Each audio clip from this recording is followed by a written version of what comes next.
Welcome to STV. నా పేరు శ్రావ్య. బులెటిన్లో అప్డేట్స్ చూద్దాం. Andhra Pradesh home minister Vangalapudi Anitha Nellore central జైలును సందర్శించారు.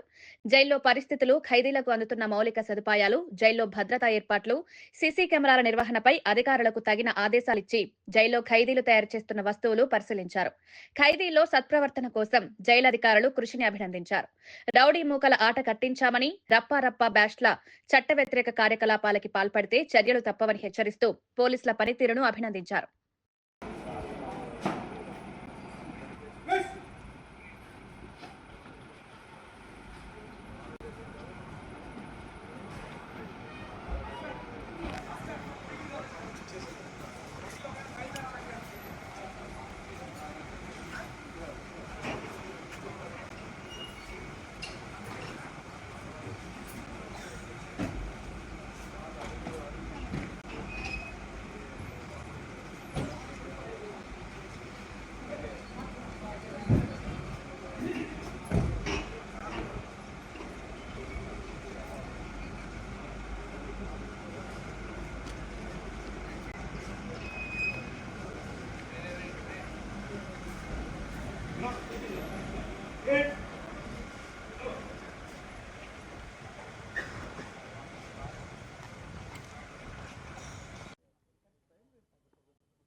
ఈరోజు నెల్లూరులో ఉన్న ప్రిజన్స్ ఒకసారి విజిట్ చేయడం జరిగింది.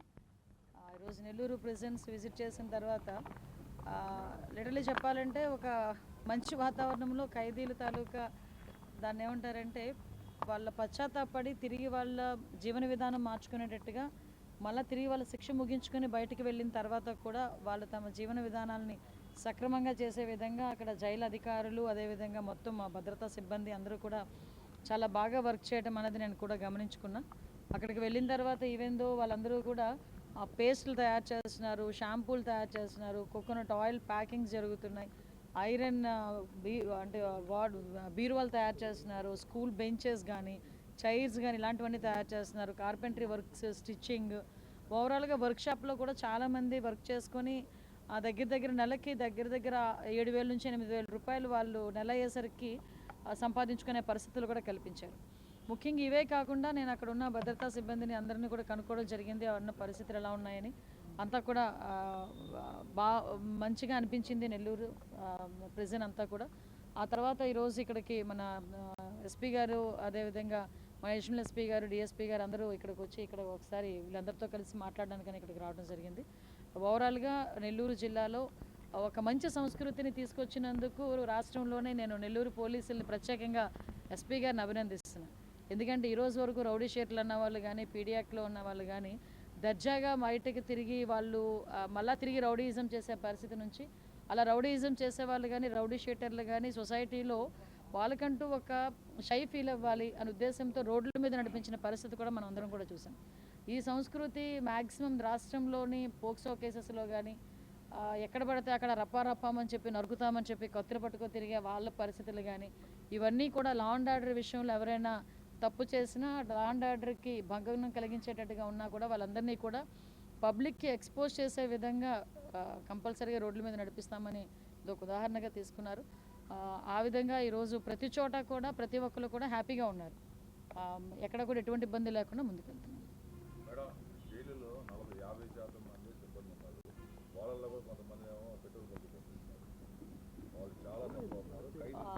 ఒక్క నిమిషం అండి, పెట్రోల్ బంకుల్లో ఒక నిమిషం అండి ప్లీజ్. పెట్రోల్ బంకుల్లో మ్యాక్సిమం ఖైదీల చేతే నడపబడుతుందండి పెట్రోల్ బంక్ అనేది. పోలీస్ డిపార్ట్మెంట్ వాళ్ళకి ఎస్కార్ట్గా వెళ్ళి ఒకరు ఇద్దరు ఉంటారు తప్పించి జైలు సిబ్బంది మ్యాక్సిమం పెట్రోల్ బంక్స్ కానీ ఇలాంటివన్నీ కూడా జైలు ఎవరైతే ప్రిజనర్స్ ఎవరైతే ఉన్నారో, కన్విక్టెడ్ ఎవరైతే ఉన్నారో వాళ్ళే నడిపించుకుంటారు మ్యాక్సిమం. అలాంటి వాళ్ళ గురించి పెట్టిందే అది. కాబట్టి ఇప్పుడు మీరు అన్నది కరెక్టే, ఎందుకంటే లాస్ట్ 5 years కూడా ఎటువంటి రిక్రూట్మెంట్ కూడా జరగల ప్రిజన్స్లో కూడా. ప్రిజన్స్లోనే కాదండి, ఫైర్ డిపార్ట్మెంట్లో కూడా కొంత స్కార్సిటీ కూడా ఉంది. సో ఇమీడియట్గా వాటి మీద అందుకే ఒక జాబ్ క్యాలెండర్ బేస్ చేసుకొని లాస్ట్ 5 సంవత్సరాలుగా కూడా పోలీస్ రిక్రూట్మెంట్ ఏమీ జరగలేదు. మొన్న మీరు చూశారు, అన్ని హడిల్స్ని దాటుకొని సుమారుగా 6,000 మంది పోలీస్ కానిస్టేబుల్స్ని రిక్రూట్ చేయడమే కాకుండా వాళ్ళ స్టైఫండ్ని కూడా 3 times పెంచాం. 4,500 ఉన్న స్టైఫండ్ని ఒకేసారి గౌరవ ముఖ్యమంత్రి గారు 12,000 రూపాయలు చేయడం కూడా మీరు అందరూ చూశారు. వాళ్ళందరూ కూడా ఇప్పుడు హ్యాపీగా ట్రైనింగ్ కూడా తీసుకుంటున్నారు. వాళ్ళతో పాటు ప్రతి సంవత్సరం కూడా పోలీస్ రిక్రూట్మెంట్ అనేది జరుగుతుంది. అందులోని ఎస్పీఎఫ్ కానీ, ఫైర్ డిపార్ట్మెంట్ కానీ, ప్రిజన్స్ డిపార్ట్మెంట్ కానీ వీళ్ళు కూడా అందులో వస్తారు.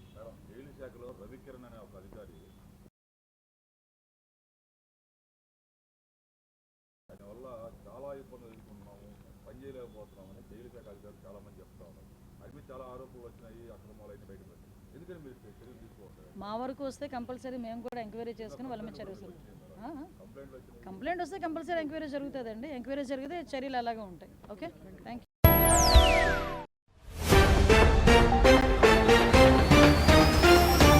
ఇవి ఇప్పటి వరకు ఉన్న bulletin updates. Keep watching STV. మేము చేసే వీడియోస్ మీకు నచ్చినట్లయితే లైక్ చేయండి. అలాగే మరిన్ని ఇంట్రెస్టింగ్ అప్డేట్స్ కోసం మా STV తెలుగు